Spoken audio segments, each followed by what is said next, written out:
akan mengerjakan dan menjelaskan 20 soal mata kuliah statistika dasar, yang dimana saya membuat ini untuk memenuhi tugas statistika dasar mata kuliah statistika dasar. Nah, langsung saja kepada soalnya. Kita langsung ke soalnya. Diberikan data, berikut datanya. Berikut adalah data waktu belajar dalam jam selama 1 minggu dari 10 siswa kelas 8. Nah, kita berikan datanya. Di sini datanya dalam jam, dan di sini ada soalnya. Kita akan mengerjakan 10 soal di sini dulu, yang mana hitung dan tentukan. Pertama ada rata-rata mean, nanti kita akan mencari mean. Kedua ada median, ketiga modus, keempat range, kelima kuartil bawah dan kuartil atas. Keenam ada interkuartil, range, ketujuh ada varian, sampel, kedelapan ada simpangan baku, dan kesembilan ada koefisien variasi. Ke-10 ada z-score, ini untuk siswa yang belajar dalam 4 jam. Kita langsung saja mengerjakan soal nomor 1. Yang dimana kita jawab untuk mean dulu, mean rata-rata. Di sini kita ada rumusnya, yang dimana sigma x bagi n per n. Kita masukkan dulu data-datanya ke sini. Data-data yang tadinya di sini kita masukin sini, tapi kita urutin dari yang paling kecil. Dan kita totalin 1/5 plus 2 plus 2 plus 2 sampai terakhir kita totalnya dapat 26. Karena datanya ada 10, karena total datanya di sini ada 10 siswa, kita bagi 10. Nah, di sini 26 bagi 10. Yang dimana hasilnya 2,6. Ini untuk soal nomor pertama udah selesai. Oke, di sini kita akan lanjut soal nomor 2, yang dimana kita disuruh nyari median. Yang kedua median. Nah, karena jumlah datanya 10 genap, mediannya itu nilai tengah. Kita ambil nilai tengah, yang dimana nilai tengahnya itu nilai kelima dan nilai ke-6. 1, 2, 3, 4, 5, 6. Kita ambil dua data ini untuk mencari median. Yang mana 2,5 plus 2,5 kita bagi 2. Kita bagi 2 karena datanya 2, ini sama dengan 2,5 tambah 2,5 kan sama dengan 5. 5 dibagi 2 tetap 2,5. Jadi jawabannya 2,5. Untuk nomor 2 median jawabannya 2,5 ya. Oke, di sini kita akan lanjut ke soal nomor 3, yang mana kita akan mencari modus. Modus itu adalah nilai yang paling sering muncul atau data yang paling sering muncul. Yang mana kita akan cari siapa data yang paling sering muncul. Nah, kita cari di sini 1,5, 2, 2,5, 3, 3,5, 4. Dan yang paling sering muncul itu adalah 2. Dia muncul 3 kali, yang mana 2 plus 2 plus 2 plus 2 dia muncul 3 kali. Jadi modus di sini adalah modusnya 2. Modusnya sama dengan 2. Oke, kita langsung akan ke soal nomor 4 aja, yang dimana kita disuruh cari range. Range itu adalah jangkauan daripada data minimum dan data maksimum. Kita di sini akan mengurangi dulu data maksimumnya, yaitu 4. Kita masukkan sini data maksimumnya 4, dan data minimumnya adalah 1,5, 1,5. Jadi 4 kurang 1,5. Jadi sama dengan data minimumnya itu 4 kurang 1,5, yaitu 2,5. 2,5.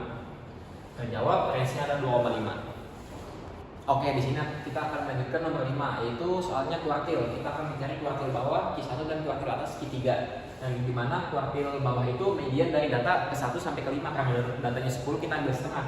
Bawah itu setengah, atas itu setengah. Jadi 1 sampai 5, yang mana datanya itu 1,5, 2 sama 2,5. Ini data yang diurutkan dari 1 sampai 5. Kita cari mediannya, median itu nilai tengahnya. Nah, kita cari mediannya, itu dapat mediannya 2. Jadi data Q1 itu 2. Terus kuartil atas itu data ke-6 sampai dengan ke-10. Nah, maka datanya ada di sini 2,5, 3, 3,5 dan 4. Nah, yang dimana data tengahnya adalah 3. Kita tulis Q3-nya adalah 3. Nah, jadi Q1-nya sama dengan 2, Q3-nya sama dengan 3. Di sini terbukti. Oke, di sini kita akan lanjut ke soal nomor 6, yaitu soalnya interkuartil range, yang dimana jangkauan interkuartil. Kita akan langsung saja rumusnya Q3 kurang Q1, kuartil 3 kurang kuartil 1, yang dimana Q3-nya sama dengan 3, Q1-nya sama dengan 2. Jadi Q3 kurang 2, 3 kurang 2 sama dengan 1. Jadi jangkauan interkuartil range-nya adalah 1. Oke, kita akan lanjut kepada nomor 7, yang dimana kita disuruh nyari varians. Nah, kita udah masukkan dulu datanya di sini biar nggak lama. Yang dimana ini rumusnya 1/n-1 sigma xi min x bar kuadrat. Nah, di sini x barnya kita tadi sudah mengetahui 2,6. 2,6 ini rata-rata yang tadi di nomor 1. Nah, jadi xi kurang x bar. Nah, ini x barnya, nah ini xi-nya dari data tersebut.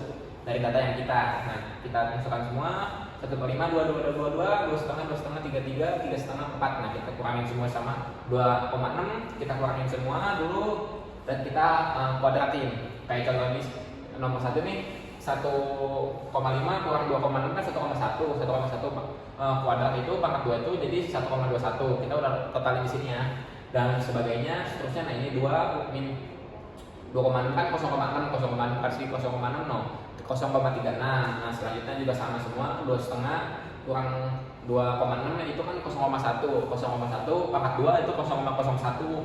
Nah, ini juga sama nih, 4 kurang 2,6 dimana 4 kurang 2,6 itu kan 1,4 pangkat 2 itu 1,96. Nah, kita lanjut ke rumusnya yang dimana kita totalin semua 121 plus 036 plus 036 plus 036 plus 0,01 plus 0,01 plus 0,16 plus 0,16 plus 0,81 plus 1,96. Kita totalin semua ini, totalnya itu 5,4. Totalnya 5,4. Nah, langsung aja di sini masukin 5,4. Per datanya itu ada 10, ya N itu 10 min 1, 10 min 1, N 10 min 1. Jadi di sini 5,4 per 10 min 1 yaitu 9. Jadi hasilnya di sini berapa, Cok?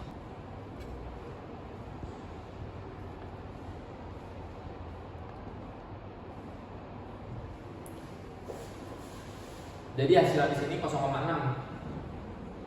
Ya, jadi 5,4 dibagi 9 itu 0,6. Nah, jadi nomor varian sampel hasilnya 0,6. Selesai.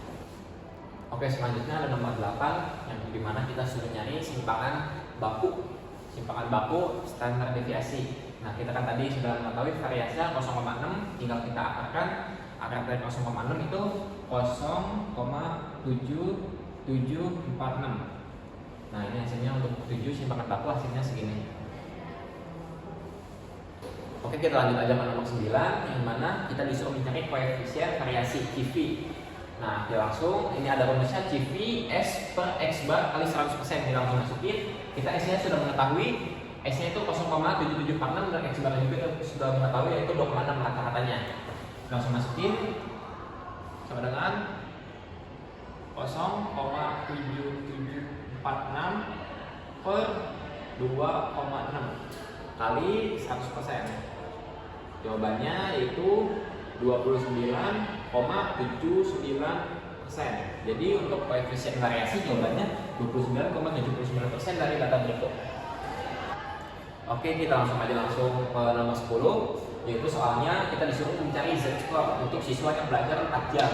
Jadi kita dapat datanya 4 jam, X-nya itu 4, X-nya 4, X barnya tadi kita sudah tahu 2,6 dan X-nya itu 0,7746. Kita langsung totalin saja. Itu 4 kurang 2,6 sama dengan 1,4 per 0,7746. Nah, gimana ini totalnya 1,4 per 0,7746 itu 1,81. Jadi Z-score untuk siswa yang belajar 4 jam itu 1,81. Nomor 11 kita ada data yang dimana disuruh nyari rata-rata geometri. Nah, di sini ada rumusnya N akar X1 per X2 sampai dengan Xn. Nah, kita di sini ada datanya 1 kali 3 kali 6 kali 6 kali 8. Nah, kita langsung saya jawab. Ini N-nya itu 5, karena datanya 5, kita 5 akar dari 1 kali 3 kali 6 kali 6 kali 8. Nah, kita langsung totalin dulu. Ini kita tulis lagi akarnya. Di sini 5 karena datanya ada 5, 1 kali 3 kali 6 kali 6 kali 8 ini totalnya 864. Nah, kita langsung akarin. 864 akar 5 itu sama dengan 3,7. Oke, kita lanjut ke nomor 12 yang dimana soalnya itu mencari rata-rata harmonik. Nah, kita ada rumusnya di sini n per 1 per x1 plus 1 per x2 plus titik-titik sampai 1 per xn, yang dimana n itu nilai data. Datanya kita ada 1, 3, 6, 6 dan 8. Ini datanya ada 5. Jadi kita tulis n di sini 5. Kita 1 per 1, 1 per 3, 1 per 6, karena ini rumusnya 1 per 6, terus terakhir 1 per 8. Jadi kita main dulu. 1 per 1 itu 1, 1 per 3 itu 0,333, 1 per 6 0,167, 167, dan ini 1 per 8 itu 0,125. Semua ini kita totalin. Terus di sini ada tetap 5 per kita totalin semua ini, hasilnya 1,792. Nah, terus kita langsung muterin aja. 5 bagi 1,792 itu sama dengan 2,79. Hasilnya rata-rata harmonik dari data berikut adalah 2,79. Nah, kita lanjut lagi, ada nomor 13 sampai dengan 20, yang dimana soalnya itu sebuah penelitian ingin mengetahui apakah terdapat hubungan positif antara jumlah jam tidur per malam dengan nilai produktivitas kerja. Y. Karyawan di sebuah perusahaan startup data dari 10 karyawan sebagai berikut. Nah, berikut ada data jam tidur X, berikut datanya, dan ini ada data produktivitasnya yang Y. Ini berikut datanya. Nah, pertanyaannya, kita lanjut ke nomor 13, itu tentukan hipotesis penelitian dan statistik. Nah, kita langsung jawab. Hipotesis penelitiannya yaitu terdapat hubungan positif antara jumlah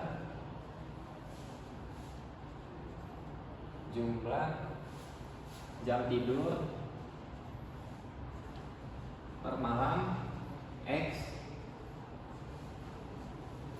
dengan nilai produktivitas kerja sebagai Y. Nah, selanjutnya itu kita tentukan hipotesis statistiknya, yang dimana H0 sama dengan rho. Di sini ada rho sama dengan 0. Nah, di sini tidak terdapat hubungan antara jam tidur X dan produktivitasnya sebagai Y. Selanjutnya itu ada H1 sama dengan rho sama dengan ini lebih dari 0. Karena kenapa? Karena terdapat hubungan positif antara jam tidur dengan produktivitasnya. Nah, jadi di sini kenapa kita namanya lebih dari 0, karena terdapat hubungan positif antara jam tidur dengan produktivitasnya. Sedangkan yang sama dengan 0 itu tidak terdapat hubungan antara jam tidur X dan produktivitasnya. Oke, selanjutnya kita ada nomor 14. Soalnya itu kita akan mengecek asumsi dari data berikut, soal berikut. Nah, kita langsung ke jawabannya. Kita di sini akan mengerjakan scatter plotnya dulu. Kita akan titik-titik di scatter plotnya sesuai dengan data 70 dengan 6.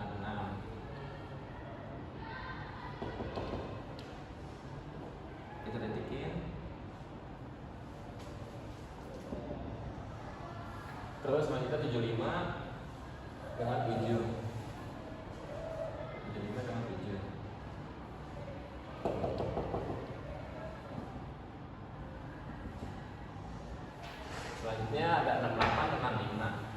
dengan 5.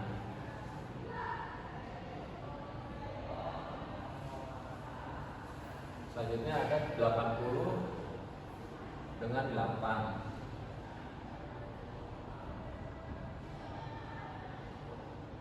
Selanjutnya ada 76 dengan 7. Selanjutnya ada 72 dengan 6. Selanjutnya ada 65 dengan 5. Selanjutnya ada 85 dengan 9. Selanjutnya ada 73 dengan 6. Selanjutnya ada 78 dengan 7. Dari titik yang sudah kita dapatkan, kita dapat menarik garis, yaitu dari bawah ke atas. Selanjutnya kita asumsikan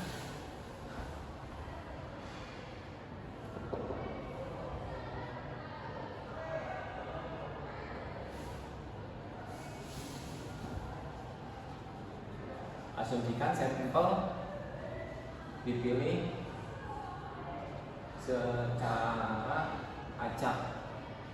Yang pertama, yang kedua, X dan Y berdistribusi normal atau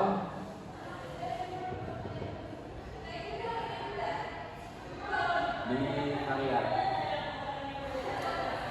Jadi kita pertama asumsikan sampel dipilih secara acak, dan kedua X dan Y berdistribusi normal atau bivariat.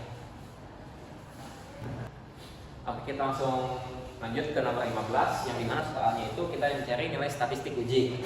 Kita langsung ke rumusnya, yaitu N dikali sigma XY min sigma X kali sigma Y per akar dari N sigma X kuadrat min sigma X dikuadratkan dalam kurung N sigma Y kuadrat min sigma Y dikuadratkan. Kita sudah menghitung yang dimana N nya itu 10 dikali 4976. X-nya kita sudah diketahui, sigma X 66, sigma Y 742, sigma X itu 4976, sigma X kuadrat 442, sigma Y kuadrat 55396. Lanjut, sigma X nya itu 66, sigma X nya itu 66, sigma Y nya itu 742 per akar 10, N nya itu 10 kali 442. Sigma X itu 442, kita kalikan oleh 66 akar 2. Sigma X itu 66 di akar 2 kan. Terus selanjutnya ini ada N nya kita 10 dikali sigma Y kuadrat. Sigma Y kuadrat kita dapat di 55.366 dikurangin sigma Y kuadrat. Sigma Y kuadratnya 742 kuadrat. Lanjut 10 kali 4976 kita sudah dapat 49.760. Kita kurangkan dengan ini 66 kali 742, yaitu dapat 48.972. Akar per akar 10 kali 442 itu 4.420 min 66 akar 2 itu 4356. Terus 10 kali N kali Y kuadrat itu 10 kali 55396 itu 553.960 dikurang 742 kuadrat itu dapat 550.564. Nah, kita kurangin dulu 4420 dengan 4356, terus kita kalikan dengan hasil dari 553.960 kurang 550.564. Kita dapat hasilnya, di sini kita dapat 64, di sini kita dapat 3.396. Nah, di sini kita kalikan 4 kali 3.396 itu dapat 217.346. Kita akarkan, dapatnya itu di 466,2. Nah, kita di sini dapat tadi penyebutnya itu 788. Di sini kita dapatnya segini, 466,2. Kita langsung ke 788 bagi 466,2 itu sama dengan hasilnya segini, 0,976. Oke, selanjutnya kita lanjut ke nomor 16 yang dimana kita soalnya itu disuruh mencari nilai kritis. Nah, kita langsung jawab. Di sini nilai kritisnya itu alfanya tadi 0,05, itu jadi 5%. Alfa 5% sama dengan 0,05. Di sini sudah ada. Nah, M itu N kurang 2. N itu kita dapat 10. 10 kurang 2 itu 8. Nah, selanjutnya ada diagram daerah. Nah, ini tuh ada yang daerah di atas itu daerah yang ditolak. Dan ada daerah yang tidak di atas ini daerah yang tidak ditolak. Nah sekian. Oke, kita lanjut langsung ke nomor 17 yang mana soalnya itu disuruh mencari kriteria pengambilan keputusan. Nah, kita di sini ada gambarnya. Terus kita mencari perhitungnya dulu. Rumus perhitungnya itu R akan N-2 per 1 min 2R. Nah, di sini kita langsung udah kita hitung. R-nya itu 0,976 yang tadi di nomor 15. N10 min 2 per 1 per R kuadrat. Nah, R kuadratnya kita udah dapat 0,976 akar 2. Nah, sama dengan lagi ini 0,976 akar 8 nih. 10 kurang 2 itu 8 per 1 kurang 0,976 akar kuadrat itu jadi hasilnya 0,048. Nah, di sini kita langsung 8 dibagi 0,048 itu hasilnya 166,66. Nah, kita sini kalikan. Ini kita angkatkan dulu 166,66, kita angkatkan hasilnya 12,91. Nah, 0,976 kali 12,91 itu hasilnya 12,6. Jadi hitungnya itu 12,6. Nah, karena hitung kurang dari T sama dengan alfa sama dengan M, sehingga H0 tidak jatuh di daerah penolakan H0, maka H0 tidak ditolak. Oke, kita langsung lanjut ke nomor 18 yang dimana soalnya itu kita disuruh memberikan kesimpulan daripada data berikut dan soal berikut. Nah, kesimpulan yang kita dapat itu terdapat hubungan positif yang sangat signifikan antara jumlah jam tidur dan tingkat produktivitas kerja. Nah, artinya semakin banyak jam tidur maka semakin tinggi juga produktivitasnya. Produktivitas kerja karyawan di perusahaan startup tersebut.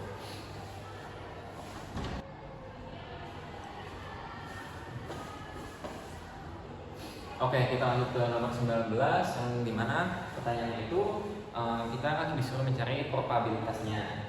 Nah, di sini probabilitas atau p-value-nya itu dengan nilai t hitungnya itu yang kemarin kita sudah dapat di nomor 17 12,6 dan df-nya itu 8. Nah, bisa dipastikan p-value-nya itu kurang dari 0,0001. Nah, artinya kemungkinan terjadi secara kebetulan itu sangat kecil sekali. Ini menandakan hasil penelitian sangat signifikan.